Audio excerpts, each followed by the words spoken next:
Aujourd'hui, une vidéo pour vous parler du Pilate, de mon activité principale, comment j'approche cette technique, comment je le transmets, dans quelles conditions, où est-ce que je transmets cette activité. Donc voilà, un petit peu, je voulais vous faire cette vidéo depuis un moment, vous expliquer mon activité principale. Donc on y va. Le Pilate, c'est tout d'abord une forme de gymnastique douce, mais qui va venir travailler la musculature profonde. Je vais même au-delà, c'est-à-dire qu'on va dans une tonification abdo-pelvienne. On vient travailler, renforcer, tonifier. Pour moi, c'est des mots qui sont complètement différents. La sangle donc abdominale et plus particulièrement le transverse, qui est le muscle le plus profond des abdominaux, celui qui vient soutenir vos viscères. Et en combinaison avec le transverse, il y a le périnée qui lui vient faire en soutien, qui vient soutenir et fermer le bassin. Comment est venu à moi le Pilate? Eh bien, je travaillais en salle de remise en forme et suite à des angoisses répétées de mon côté, j'ai voulu me diriger sur des activités plus douces, encore plus respectueuses du corps en tous les cas, dans une écoute du corps et de l'esprit. Sont venues à moi plusieurs approches comme la sophrologie, comme le Pilate. Je suis formée en Pilate et là j'ai vraiment découvert une activité très riche, une activité où je pouvais vraiment combiner tout ce que j'avais pu apprendre, tout ce que je transmettais déjà en salle de remise en forme. Je me suis formée avec sur plusieurs modules où il y a eu aussi tout ce qui est autour de la femme enceinte. On a abordé la femme enceinte, on a abordé également les seniors, donc comment adapter à une personne un peu plus âgée les mouvements de Pilates. J'ai fait également une formation autour du petit matériel, comment intégrer du petit matériel. Donc aujourd'hui, toutes les séances Pilates que je propose sont faites soit sur tapis, soit avec du petit matériel. À aucun moment, j'utilise les grosses machines, le gros réformeur, ça, je ne suis pas formée en ça. Et puis, me concernant, c'est pas quelque chose qui m'appelle et qui m'interpelle. J'ai déjà beaucoup à faire avec le petit matériel et puis le travail au sol. Donc j'ai fait une combinaison de toutes ces formations autour du Pilate. J'ai également été me former dans tout ce qui était traumatologie en Pilate. Donc vraiment pour pouvoir adapter. J'ai commencé avec des groupes de 15-20 personnes dans les salles de mise en forme et puis au fur et à mesure des années, je me suis installée en tant qu'indépendante et puis aujourd'hui, mes séances sont proposées avec 6-7 personnes maximum. Pour moi, c'est important ce nombre de personnes puisque je ne peux pas aller au-delà pour une correction juste, pour avoir un œil sur des placements, pour éventuellement adapter les mouvements en fonction des pathologies, en fonction de comment se sent la personne en début de cours. Donc tout ça fait que je n'accepte que 6 personnes sur mes séances de Pilates.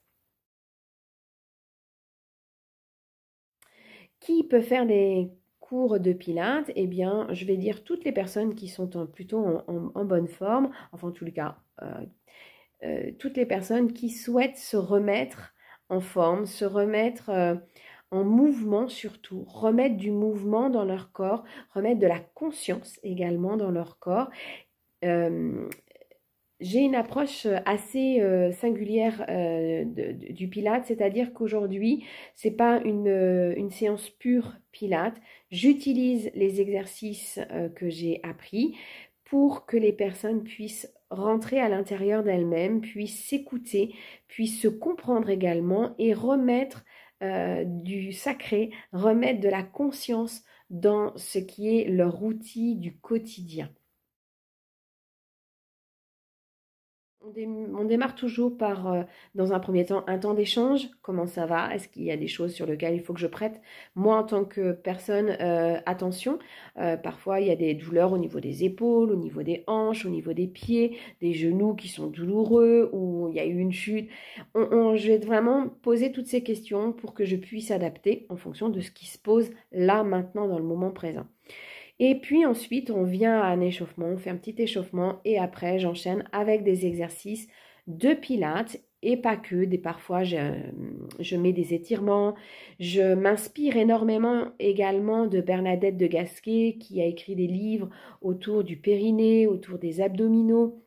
C'est une professeure de yoga, si ça vous intéresse, n'hésitez pas à aller voir ce que fait Bernadette de Gasquet. En tous les cas, je m'en inspire énormément pendant mes séances pour que les personnes et les femmes qui sont là viennent s'écouter encore plus profondément dans tout ce qui est périnéal, comment préserver son périnée, comment renforcer ses abdominaux de façon assez saine pour que dans leur quotidien, dans leur posture, elles puissent vraiment trouver leur mieux-être. Le matériel que j'utilise, eh bien, dans un premier temps, ce que je vous demande d'avoir tous les jours, enfin, en tous les cas, à chaque séance, c'est votre tapis. Un tapis confortable sur lequel vous vous sentez bien, ça peut être un tapis de yoga qui n'est pas trop épais, ou bien un tapis un peu plus épais. Le tout, c'est d'être confortable sur son tapis. En termes de tenue, c'est chaussettes, leggings, quelque chose où on est confortable, où on peut respirer de façon facile. On évite le jean, bien entendu. Et puis ensuite, lors des séances, parfois j'utilise du petit matériel comme des petits ballons, les isotoneurs qui sont des cercles, des gros ballons, les rouleaux.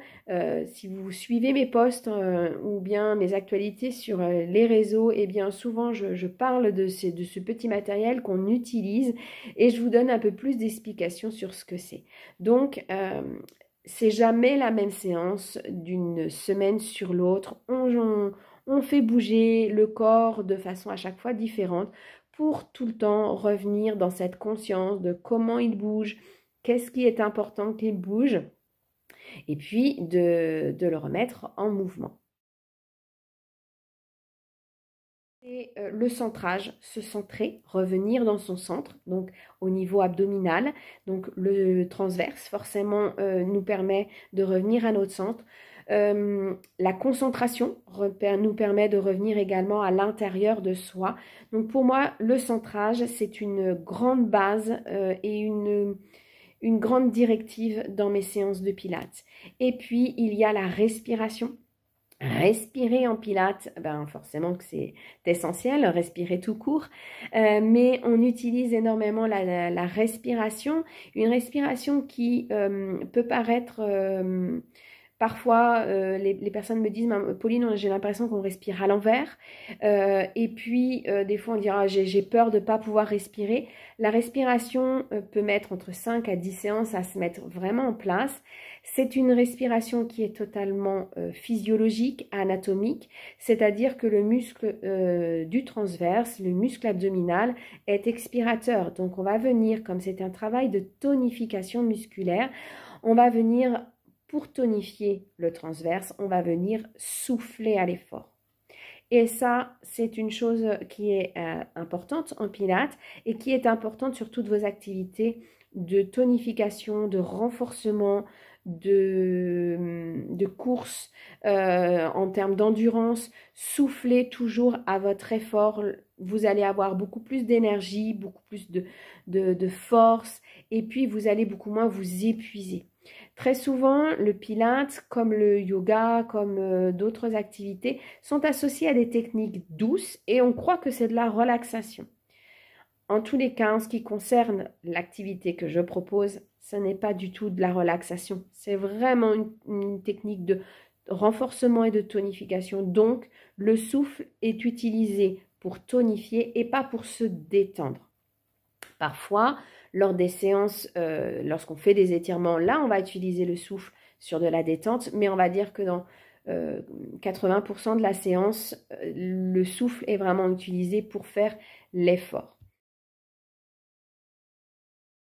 Si vous souhaitez en faire avec moi, eh bien sur Vertou ou sur la commune de Valette, je propose donc des petits cours de 6-7 personnes maximum. Je propose également des séances en visio. Si vous connaissez votre corps, si vous avez déjà fait des séances de pilates, vous aimeriez tester une séance avec moi, il n'y a pas de souci, en visio ou en présentiel. On peut faire une séance gratuite de pilates. Ou bien des séances individuelles sont également à votre portée. Pardon. Si toutefois je ne suis pas proche de chez vous, mais que vous aimeriez tenter l'expérience, je ne peux que vous conseiller les cours en petits groupes parce que c'est des cours où en général il y a beaucoup plus d'échanges entre votre professeur et vous, entre les clientes elles-mêmes. Souvent il y a des échanges, il y a du partage. Donc si vous aimez partager, si vous avez envie d'être coucouné, qu'on prenne soin également de vos placements, des petites attentions qui des fois font le tout, n'hésitez pas à chercher près de chez vous des petits cours, 5-6 personnes, c'est excellent. Remettre du sacré dans son corps, remettre de la conscience, c'est vraiment important pour que vous puissiez trouver l'apaisement, pour que vous puissiez trouver la sérénité et l'équilibre qu'une femme peut aspirer. Merci de m'avoir écouté. Je vous souhaite une magnifique continuation avec le Pilates ou avec toute autre activité qui vous font du bien.